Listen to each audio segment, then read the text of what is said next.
The Wisconsin Badgers played their best game of the season last Friday night at the Kohl Center against top-ranked Michigan State. Tyson Dick scored the first goal of the game. Quinn Finley finished off a beautiful power play for a 2-0 lead. Owen Mellenbacher scored his first goal of the season, and then Finley with an empty netter, and Tommy Scarfone a 26-save shutout in his 100th collegiate game.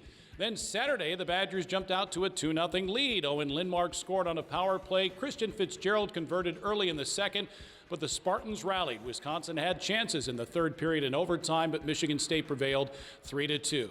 Only 2 games left before the semester break this weekend at Michigan. I'm Brian Posick, and head coach Mike Hastings joins us next on the Badger Hockey Digest.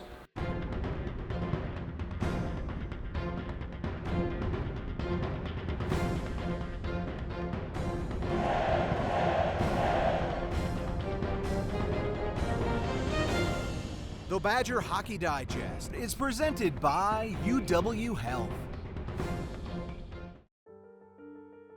This is a hallway. Doesn't evoke much feeling. But to those facing cancer or a complex condition, it feels like relief. Because all the doctors, treatments, and technology you've been fighting to find, they're all right here, under one roof, connected by hallways instead of highways. Welcome to East Park Medical Center. UW Health.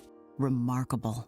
Clear your path to a great career today. Climb to reach your career potential with no loans and no debt, so you can earn while you learn. A Wisconsin Operating Engineer's Apprenticeship is your opportunity to work outdoors and get heavy equipment experience. Partner with your employer for serious pay, great health and pension benefits. Acquire real-world experience while building Wisconsin together. To start your career journey, visit join139.com today. Well, Mike, quite a solid effort Friday night against the top-ranked team in the country. You snapped the Spartans' 9-game winning streak, and then quite a battle on Saturday getting a point out of that game. Yeah, I thought Friday was about as complete game as we've played this year from start to finish. So they did a good job staying out of the box. Our goaltender Scarfone did a great job when tested, and our power play came through for us. So it was a good Friday night. Saturday, really good start. Then kind of blew a toe off there, taking too many men on the ice penalty and starting their comeback. But overall, a good weekend for us. And you look at this team, it's basically half of it is new from a year ago, still figuring things out, but you're seeing progress being made, aren't you?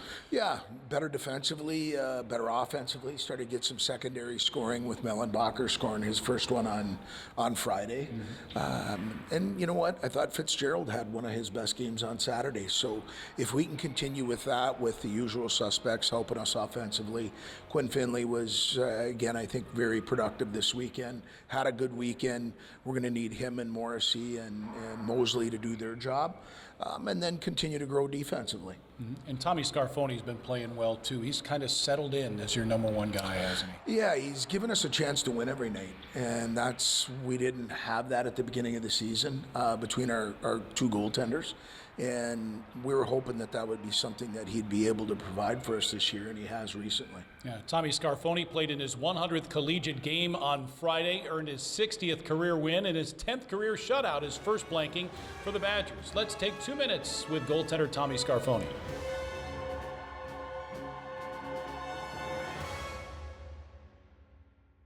Well, Tommy, you haven't been in Madison very long. You getting used to it? Do you like it? Yeah, I'm loving it so far. It's a lot of fun here, and the atmosphere around Madison too, just the vibes, the city. It's just been great so far. That's great. Now, Tommy's from Montreal. Any similarities between Montreal and Madison? Montreal's a lot bigger, but no, I mean, just the atmosphere I think would be the same anywhere in any city you'll be. You'll see a lot of people, a lot of noise. It's kind of the same. Yeah, a lot of hockey fans in Montreal, yeah. I understand too, right? Yeah. You're a Canadiens fan? I don't really have a team, but my whole family are Bruins fans, so it's a big rivalry, big controversy where I'm from. Oh my gosh. Yeah. How does that sit in the neighborhood? In the neighborhood's fine. Now it's fine. But growing up, when we go to school, there'd be like the Habs would be in the playoffs, and then my brother would wear a Bruins jersey, and we get laughed at for it. So. Oh my. Yeah. Wow. Tommy, you're French speaking, correct? Yep. You grew up speaking French and then learned English. Is that right? What was that process like? I mean, I spoke both at home growing up. Everyone was kind of bilingual in my area of the woods. But I went to school in French, studied in French up until I left for prep school. So. Okay. Yeah. It's interesting, too, because Tommy's a French-speaking Canadian, and William Grama, another goaltender, is Swedish, and then Anton Castro is of Mexican heritage. Yeah. And you guys did a nice little piece a couple of weeks ago about Badgers Beyond Borders, just celebrating UW athletes with an international flavor. What a group of guys you three have. You were trying to teach them French. Did they pick it up pretty well?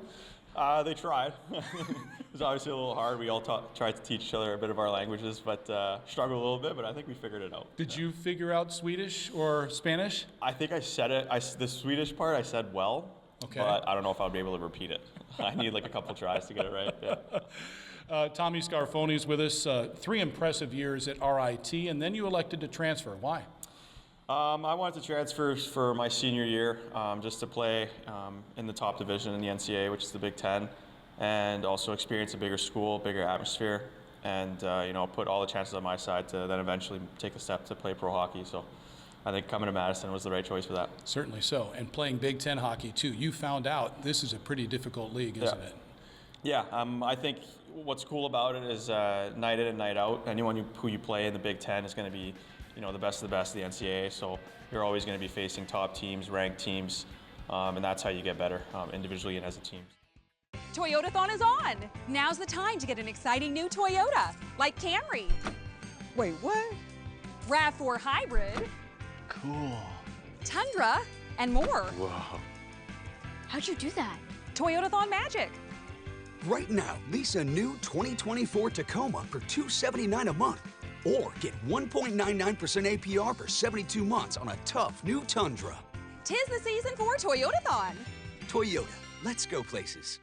My name is Kels Morrissey. I've been with Hy-Vee for 12 years. For 95 years, Hy-Vee was known on its quality and service, and right now that isn't enough, which is why we lowered thousands of prices. It pains me to know that customers are having to choose different retailers, some of which don't offer the quality that Hy-Vee does, just to make ends meet on their grocery shopping. We need to gain the customer's trust back that we have the best prices.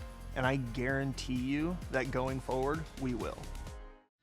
Good that Tommy Scarfone was named the #1 star in the Big Ten this past weekend. Badgers on the road to wrap up the first semester to take on the Michigan Wolverines, who got shut out twice last weekend at Minnesota. Mike, that's something that hadn't happened to Michigan since 1943. I was shaking my head at it, but that kind of leads into this weekend. They're not going to be too happy with the Badgers coming to town. No, and you know what, anytime you go on the road and you get swept, you come back with a little bit of a sour taste in your mouth. But for us, we've got to go right back to business. The guys have been good this week. That's a difficult place to play. Last year, I think we went in there and split.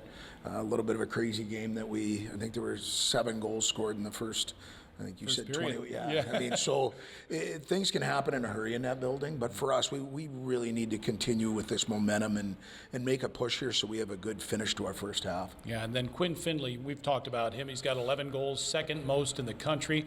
Boy, he just loves to put the puck away, and he finds different ways to do it. But that power play goal Friday in particular was a thing of beauty. Yeah, you know what? Lasko made a really nice backdoor play between his legs. And the one thing Quinn Findlay's done, not only in producing offenses, I've loved how the rest of his games continue to grow. He's a guy that plays more minutes than anybody else that we have up front, but he's also been the most productive. He's somebody that we're starting to lean on even defensively. So I love the direction that he's going, and we're going to need him to continue that if we're going to have some success here to finish off the first half. Yeah, for sure. Quinn Findlay, by the way, will be a guest on the Wisconsin Huddle TV show on WISC in Madison on Friday night at 6:30. You can check your local listing statewide for that TV show. Mike, good luck against the Wolverines. Appreciate your time. Also, my thanks to Jay Williams for his work on Brian Posick. The Badgers and Michigan, Friday night face-off at 5, Saturday at 6 on the Badger Sports Network and the Varsity Network app. Thanks for watching the Badger Hockey Digest. This has been a presentation from Learfield,